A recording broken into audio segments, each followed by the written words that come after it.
બેઠા છો, સાંસદ સાહેબ પણ છે. સાહેબ, આટલો મોટો મારા વિસ્તારમાં કાર્યક્રમ છે.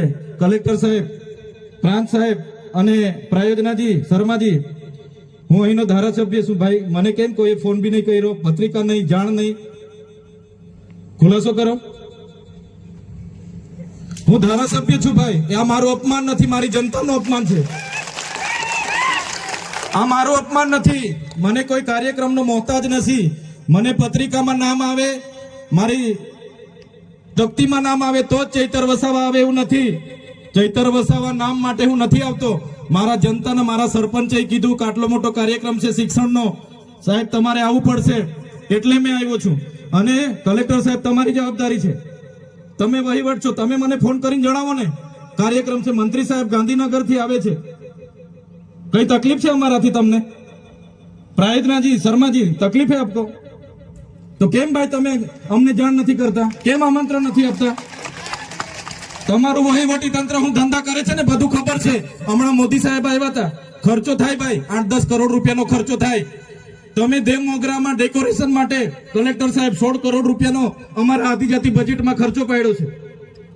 તમે ત્યાં મોદી સાહેબના મંડપના સ્ટેજ માટે 15 કરોડના ખર્ચા કર્યા છે. ટોયલેટ, મોબાઈલ ટોયલેટ માટે 2,40,000નો 2 કરોડ ને 40 લાખના તમે ખર્ચા પાડ્યા છે. નાસ્તા માટે 2 કરોડ ખર્ચા પાડ્યા છે. તમે ડોમ માટે 2 કરોડ ખર્ચા પાડ્યા, ચા માટે 2 કરોડ ખર્ચા પાડ્યા, બસ માટે 2 કરોડ ને 71 લાખ રૂપિયાનો ખર્ચો પાડ્યો. કેમ? અમે સવાલ પૂછીએ એટલે તમને નડીએ છે? તમારા મનમાં ધુમાડો હોય તો કાઢી નાખજો ભાઈ. બરાબર છે, આ જનતાના ટેક્સના પગારે આપણે બધા છે. આ જનતાના ટેક્સનો પગાર મને પણ મળે છે, તમને પણ. કલેક્ટરથી તલાટીથી લઈને કલેક્ટર સુધીના બધા તમે નોકર છો, અમે બધા સેવક છે. આ લોકોએ જે પણ કે અમે પ્રતિનિધિ છે, અમને અધિકારો આપ્યા છે. તમે અમને કેમ અહીંયા બોલાવ્યા નથી? ના સાહેબ, અમારે વિદ્યાર્થીઓ અમે કેવું પડે છે. અમને કઈ, તમે દર વખતે ચિકદામાં કીધું, દર વખતે આ જ પ્રશ્ન ઉભો કરો છો, દર વખતે આ જ પ્રશ્ન ઉભો કરો છો. ઓ ભાઈ, ધારાસભ્ય છું, લોકોએ મને ચૂંટ્યા છે, મને આમંત્રણ જોઈએ ભાઈ. આ કોઈના પૈસાથી આ બિલ્ડિંગ નથી બની, તમારા ઘરના પૈસાથી બની છે. અરે વિષય પર તો મને આમંત્રણ કેમ નથી આપ્યું? મને જાણ કોઈ એક ફોન કેમ નથી કર્યો? કેમ ભાઈ? અમે ધારાસભ્ય ચૂંટાયેલા છે, લોકોએ અમને અધિકાર આપ્યા છે, અમારો અવાજ તમે દબાવવાની વાત કરો છો. અમને કેમ નથી આમંત્રણ આપ્યું? તમે તમારે આમંત્રણ આપવું જોઈએ ને અમને. ઓ ભાઈ, બંધ કરી દેવાડો, મારા અધિકાર છે ભાઈ. તમે લો આવો, બંધ કરી દે એટલે, બંધ કરી દે એટલે આમંત્રણ કેમ નથી? બંધ કરી દે એટલે, બંધ કરી દો એટલે, બંધ કરી દો એટલે આમંત્રણ આપવું જોઈએ ને તમારે. અમને તમે આમંત્રણ કેમ નથી આપ્યું ભાઈ? અમે ચૂંટાયેલા ધારાસભ્ય છે, અમને એક ફોન કોઈનો આવ્યો નથી. કલેક્ટર સાહેબની જવાબદારી છે. આ કોઈના કમલમના પૈસાથી બિલ્ડિંગ નથી બની ભાઈ. કોઈ તો પછી પણ સાહેબ, અમે તમારી રિસ્પેક્ટ કરીએ છીએ સાહેબ, ને દરેક સરકારના કાર્યક્રમમાં હું હાજર રહું છું.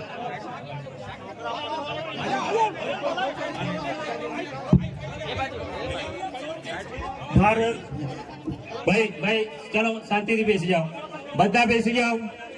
એ ભાઈ, બધા બેસી જાઓ, બધા બેસી જાઓ.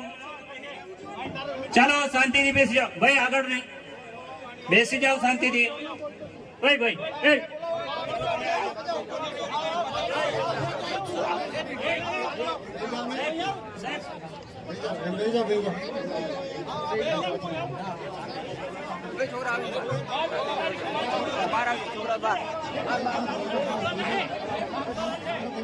ભાઈ ચાલો ભાઈ, પોલીસ ડિપાર્ટમેન્ટ સાહેબ એમને બીજી વાર પણ મળ્યા હતા સાહેબને, તે પણ યાદ છે કે બીજી વાર પણ અમે મળ્યા હતા સાહેબ સાથે. આપણા વિસ્તારના બાળકોના ફૂડ બિલની પણ અમે ચર્ચા કરી હતી કે આશ્રમ શાળામાં ભણતા બાળકોને ફૂડ બિલમાં 2100 રૂપિયા મળે છે, પર ડે ના 70 રૂપિયા મળે છે.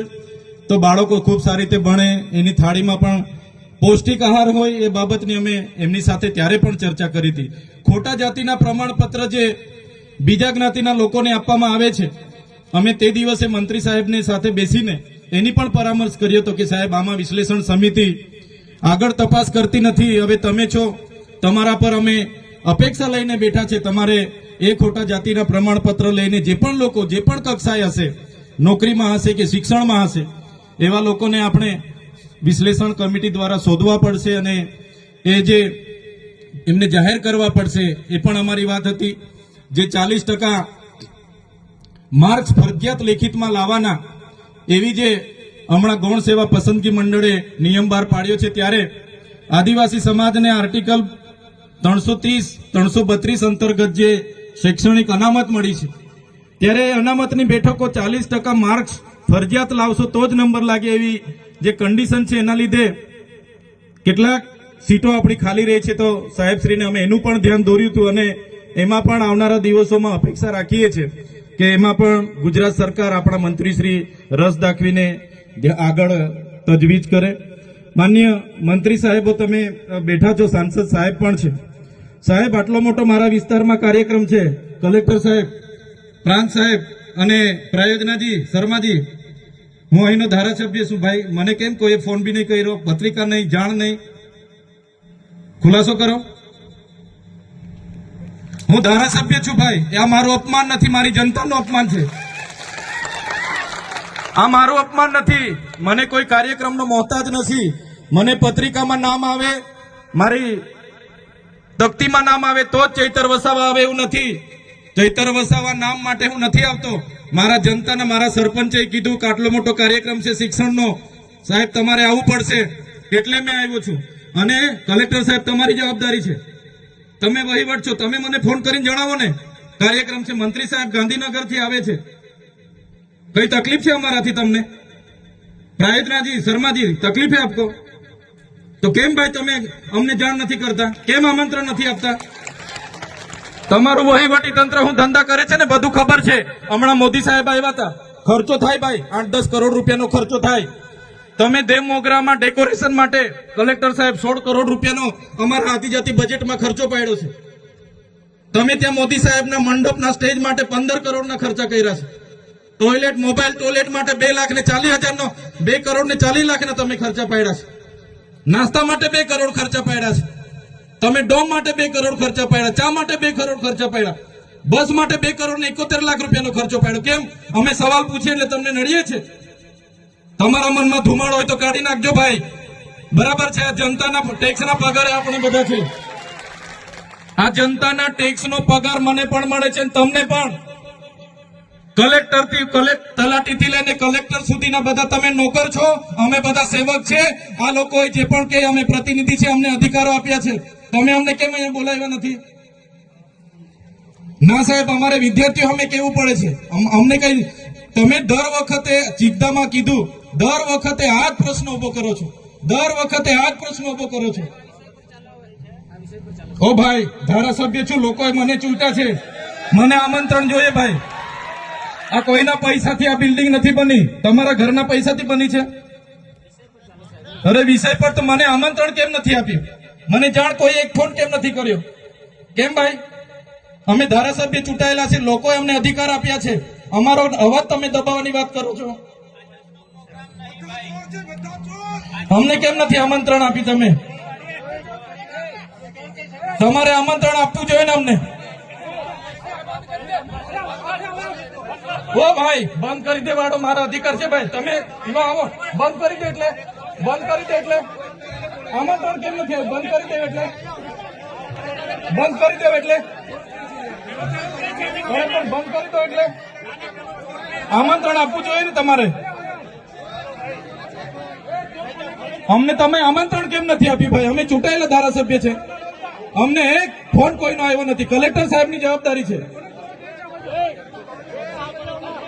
આ કોઈના કમલમના પૈસાથી બિલ્ડિંગ નથી બની ભાઈ. કોઈ તો પછી પણ સાહેબ, અમે તમારી રિસ્પેક્ટ કરીએ છીએ સાહેબ, ને દરેક સરકારના કાર્યક્રમમાં હું હાજર રહું છું.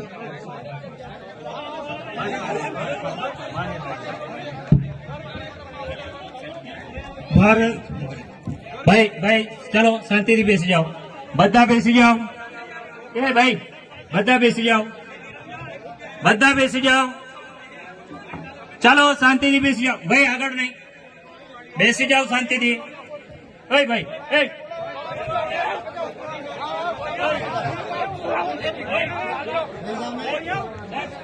ભેજા